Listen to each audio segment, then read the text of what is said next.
sabar bukan berarti diam. Sabar itu sobaro. Sobaro ini ay haroka, ya ini bergerak. Nggak ada orang sabar dia diam.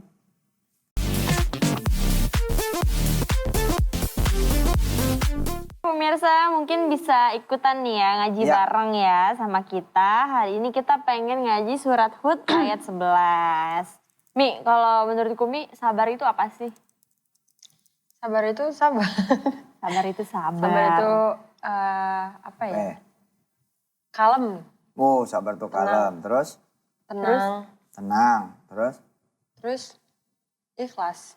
Ikhlas. Tapi kalau ngomong sabar, gue mah sabar gitu gimana? Oh itu dulu. Gue udah sabar nih. Iya. Sabar dong. Sabar itu juga nggak panik. Nggak panik. Sabar tuh nggak panik. Apalagi ya? Sabar itu... Menerima termasuk sabar nggak? Ya, menerima. Sabar itu juga artinya bergerak. Ya. Sabar bukan berarti diam. Sabar itu sobaro. Sobaro ini ay haroka. Ya ini bergerak. Nggak ada orang sabar dia diam. Ustadz, saya sih bukan nggak mau jalan ya. Tapi lagi nggak bisa usaha apa-apa. Tapi kan pikiran bisa. Pikiran berimajinasi gitu. Pikiran bervisualisasi. Pikiran kemudian terus membuka-buka harapan apa, ngoret-ngoret apa gitu. Itu juga arti sabar. Baik, kita langsung baca Qur'annya dulu. Surat Hud pemirsa ayat 11. Ya, siapa yang mau baca? Kak Kumi? Kak Kumi. A'udzu billahi minasyaitonir rajim. Allah. Bismillahirrahmanirrahim. إلا الذين صبروا وعملوا الصالحات أولئك لهم مغفرة وأجر كبير. أعوذ بالله من الشيطان الرجيم. بسم الله الرحمن الرحيم. إلا الذين صبروا وعملوا الصالحات أولئك لهم مغفرة وأجر كبير. Oke, baca artinya Kak Kumi. Kecuali orang-orang yang sabar dan mengerjakan kebajikan, mereka memperoleh ampunan dan pahala yang besar. Pemirsa yang dirahmati Allah, banyak orang yang kemudian ditimpa kesulitan, ditimpa lagi kesulitan, tapi dia terus aja jalan. Nah, terus aja jalan itu adalah wa'amilus shalihat. Terus aja usaha, keep going, ya, kemudian keep doing, ya, terus aja dia usaha ini, usaha itu namanya wa'amilus shalihat. Nah, banyak orang-orang yang seperti ini kemudian nanti di ujung hidupnya itu jadi orang besar. Ya. Dan Allah ini kan kadang-kadang menimpakan kita itu bukan cuma jatuh ketimpa tangga, tapi ketiban catnya. Kedubrak-kedubrukan nama gentengnya sekalian. Nggak lama rumahnya juga roboh gitu. Ternyata peristiwa itu nanti akan menjadi puzzle yang membuat seseorang itu menjadi sempurna. Ketika kemudian mendapatkan yang disebut oleh ayat ini maghfirah dan ajrun kabir. Ya. Saya kayak papa nih alhamdulillah. Papa tuh kesel gitu waktu kecil itu ya. Disuruh-suruh mulu. Suruh belanja ini, itu ke warung ini, warung itu. Baru nyampe nih. Nih Mi, tomat nih. Kurang cabenya, berangkat lagi. Padahal teman-teman lagi nungguin main galasin, main catur, main monopoli, main apa aja dah. Kita datang nih, kata Umi apa? Lupa langkuasnya. Tuh kita pengen ngegerutu gitu. Tapi kita nggak boleh ngegerutu, karena harus sabar. Gitu kan? Nah papa tetap jalan tuh. Nah alhamdulillah dengan didikan orang-orang tua dan keluarga kayak begitu, yang belanja ke pasar papa sama saudara-saudara yang lain. Akhirnya kami ya paman bibi kalian itu, tante-tante kalian itu Masya Allah. Ternyata mereka akhirnya terbiasa gitu. Terbiasa beli, terbiasa jual, terbiasa dagang, terbiasa ketemu orang. Ya. Dan itu hebat sekali gitu.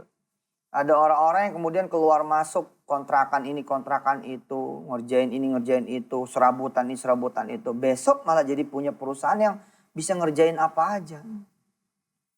Kenapa dia bisa begitu? Karena Allah yang meletakkan dan menempatkan seseorang lalu mendidiknya di situ.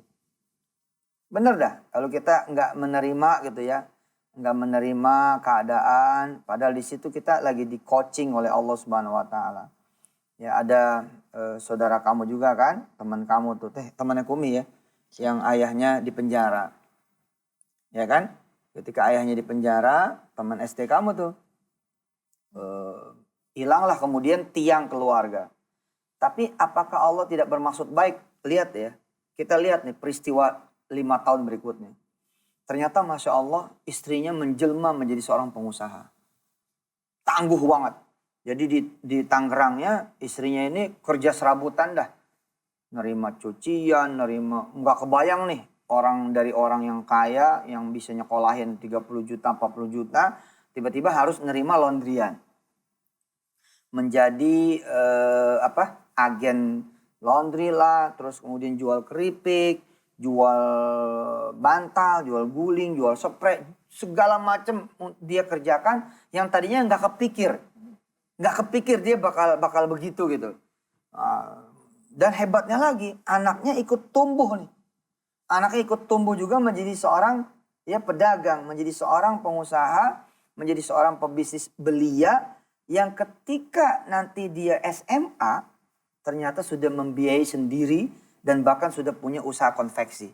Hanya air mata. Dan dia cuma sedikit kalimat anak itu apa katanya? Allah ternyata memperkuat kami Pak Ustadz. Gila kan? Hah? Dan pada waktunya mah dipersatukan lagi. Orang bapaknya juga hadir kok. Ya, karena 5 tahun tuh akhirnya sih ya berlalu gitu loh.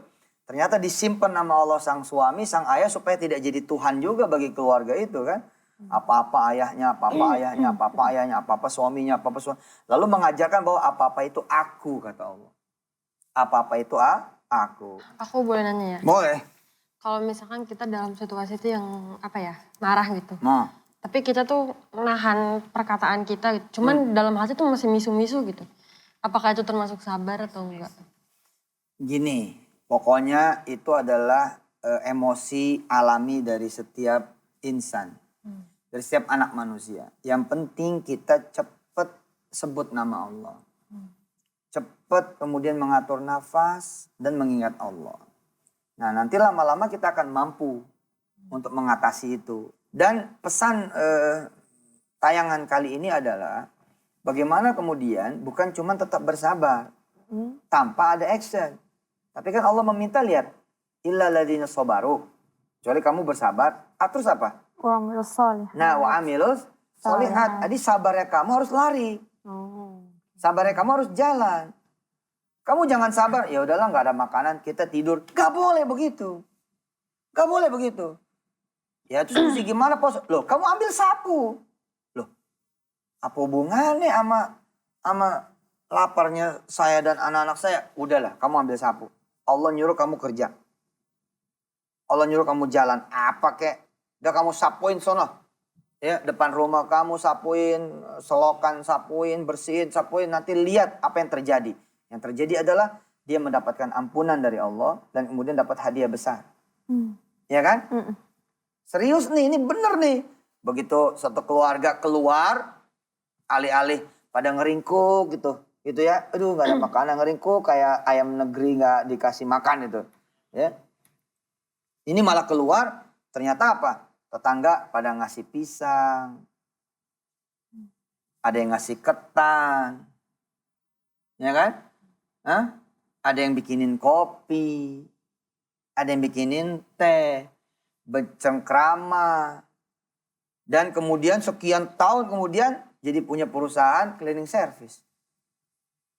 Nah umpama Kak Kumi misalkan atau Kak Wirda menjadi anak yang katakanlah dalam tanda kutip nggak beruntung, ya nggak sekolah gitu loh, nggak kuliah. Nah terjemahan ayat ini gimana? Sabar. Sabarnya apa? Sabarnya ya pertama menerima dulu. Ya mungkin emang karena keadaan ekonomi atau orang tua gitu. Nggak marah-marah, Nggak marah-marah, nggak stres, nggak nggak stres, jadi orang jahat. nggak jadi orang jahat dan mungkin nggak membandingkan kehidupan aku sama yang lain kali. Siap, terus? Habis itu cari jodoh kali ya. Ya, cari jodoh.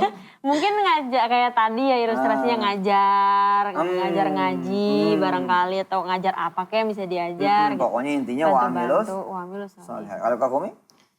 Tadi pertama nerima, kedua berprasangka baik sih. Nggak prasangka baik. Terus cari kegiatan lain lah. Cari kegiatan lain. Masya Allah, Masya Allah, Masya Allah. Allahumma salli sallim barik ala wala.